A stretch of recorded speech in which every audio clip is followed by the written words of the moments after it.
그러면 우리가 매일 삼겹살을 먹으면 매일 근육질이 돼야 될 텐데 그렇진 않잖아요. 근육이 합성되는 것은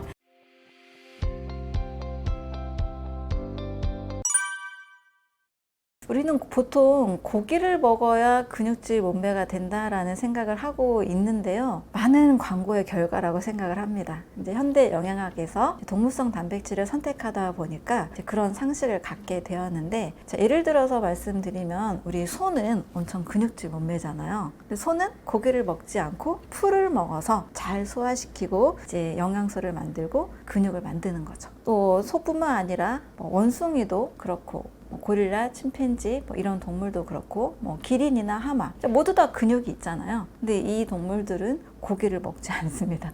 본인들이 먹은 이제 과일이나 식물들, 풀을 가지고 소화하고 대사해서 근육을 합성하는 거지, 먹은 것을 가지고 그대로 근육이 되는 것은 아니라는 겁니다. 그러면 우리가 매일 삼겹살을 먹으면 매일 근육질이 돼야 될 텐데 그렇진 않잖아요. 근육이 합성되는 것은 사람에게 꼭 필요한 적절한 단백질과 적절한 영양소를, 비타민, 미네랄 이런 다양한 영양소들을 먹어서 사람이 잘 소화시키고 대사해서 근육을 합성하는 것이라고 저는 생각을 합니다. 근데 사람에게 필요한 단백질은 저는 동물성은 맞지 않고 식물성이 더 맞는 것 같아요. 동물성 단백질은 일부 아미노산들이 사람의 소화효소로 다 소화가 안 됩니다. 고기를 먹어서 근육을 합성하는 것 좋다라면 우리 고기를 많이 먹은 날 더 힘이 나고 좋아야 되는데, 좀 고기를 많이 먹고 나면 어떤 경우는 방귀가 나오기도 하고 소화가 잘 안 되기도 하고 불편한 증상들이 있잖아요. 다음날 이제 변을 봤을 때도 고기를 먹지 않은 날에 비해서 훨씬 변해서 악취가 나는 것도 경험해 보셨을 겁니다. 그래서 사람의 소화효소로는 고기의 단백질은 완벽히 소화가 안 된다.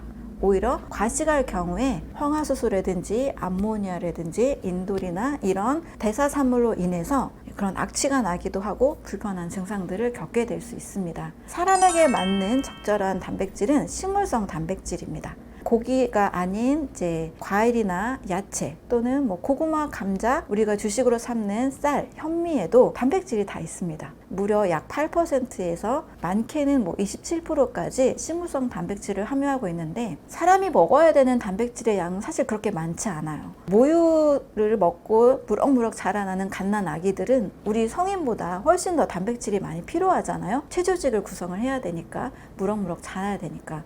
그런데 모유 속에 있는 단백질의 양은 불과 5%밖에 되지 않습니다. 그렇다면 성인이 15% 이상 단백질을 먹을 이유는 없겠죠. 그래서 체중에 맞는 단백질의 양은 약 1g, 체중 1kg당 약 1g 정도인데, 그러면 60kg이라면 하루에 60g 정도의 단백질만 섭취하면 되거든요. 이 정도 양은 과일이나 야채를 하루에 500g 정도만 드셔도 충분히 섭취할 수가 있습니다. 고기를 먹지 않아도 오히려 고기를 안 먹었을 때 식물을 통해서 섭취하는 식물성 단백질이 훨씬 더 소화가 잘 돼서 더 적절한 근육을 만들어줍니다. 이것을 증명하는 사람들이 있어요. 채식 보디빌더들이 있습니다.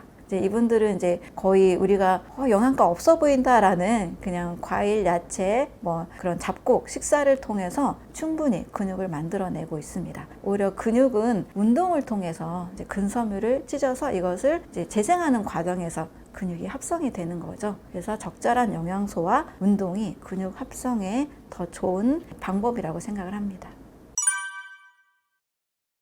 네, 맞습니다. 고기는 필수식품이 아니라 기호식품이다 라고 제가 이제 말씀드리는 이유는, 인류학적으로, 해부학적으로 제가 두 가지 측면으로 좀 설명을 드려볼게요. 육식동물은 정말 고기를 먹어야 됩니다. 육식동물로 잘 알고 있는 동물 사자가 있죠.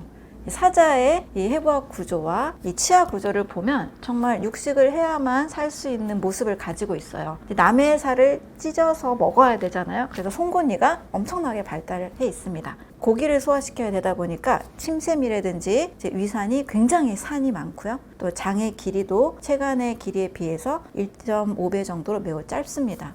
그런데 이제 육식동물이 아니라 사람은 과연 육식이라고 생각하시는 분들은 없고 대부분 잡식이다, 채식이다, 여러 가지 이제 주장을 하시는데, 저는 잡식동물도 아니고 또 초식동물, 우리가 풀만 먹고 살 수 있는 그런 존재는 아니고 과식동물이라는 부류가 있습니다. 과일을 주식으로, 열매를 주식으로 먹는 동물들이 있습니다. 바로 유인원, 이름도 사람과 비슷하다고 해서 유인원이라고 하죠. 원숭이, 고릴라, 침팬지, 이제 이 동물들을 보면 치아의 구조가 사람과 거의 일치하고 침샘, 소화효소, 장과 체간의 길이의 비율이 사람과 너무 흡사합니다. 또 유전학적으로도 거의 99.6% 일치한다고 하죠. 그래서 이제 저도 이제 수의사다 보니까 동물 실험을 한때 했었는데, 모든 약은 동물 실험을 통해서 임상을 확인을 하잖아요. 마지막 동물 실험은 영장류 실험이거든요. 왜냐면 가장 인간과 비슷하니까. 자, 그럼 해부학적, 유전학적으로 가장 비슷하다는 얘기는 먹는 음식도 가장 비슷하다라는 결론에 이르겠죠. 그러면 이 동물들의 주식은 80%가 과일이고, 나머지는 나무 잎사귀, 풀뿌리, 곤충을 5% 정도 먹습니다. 그래서 저는 과식동물과 비슷하게 먹어야 인체가 건강하다. 그러면 고기는 어떻게 하느냐? 안 먹어도 되지만 말 그대로 기호식품. 갑자기 이제 너무 먹고 싶은 날, 왠지 먹으면 더 행복할 것 같고 기분이 좋고 든든할 것 같은 그런 느낌이 올 때, 그럴 때 그냥 기호식품 정도로만 드셔서 몸에 독소를 유발하지 않는 것이 훨씬 더 건강에 이롭다라는 이야기가 되겠습니다.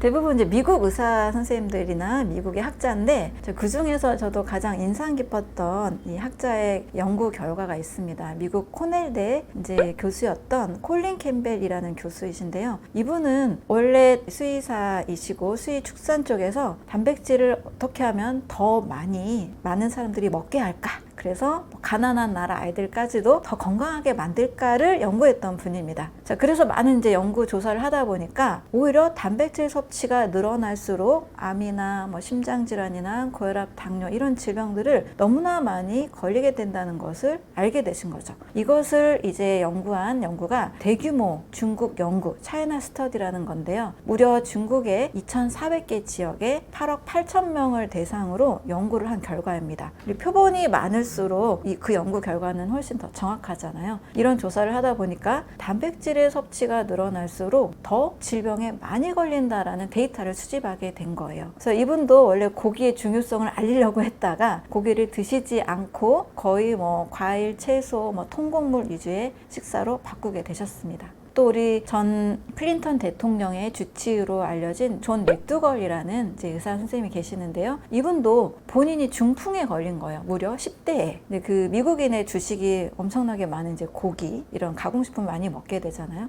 그래서 본인의 병을 고치기 위해서 의대에 진학하게 되고, 또 의대에 가서도 많은 환자들을 이제 치료하면서 보니까 단백질을 많이 먹을수록, 동물성 단백질을 많이 먹을수록 병에 많이 걸린다는 것을 알게 된 거죠. 그래서 이분이 이제 많이 주장하는 것은 과일, 야채, 그리고 통곡물, 이걸로 환자들을 치료하고 있고, 지금도 본인도 그렇게 식사를 하고 있습니다. 답은 이제 단백질을 많이 먹어서 건강한 것이 아니라 단백질은 줄이고, 고기의 동물성 단백질은 줄이고, 우리가 식물을 통해서 얻을 수 있는 많은 영양소와 또 식물성 단백질이 중요하다라는 결론에 이르게 되죠.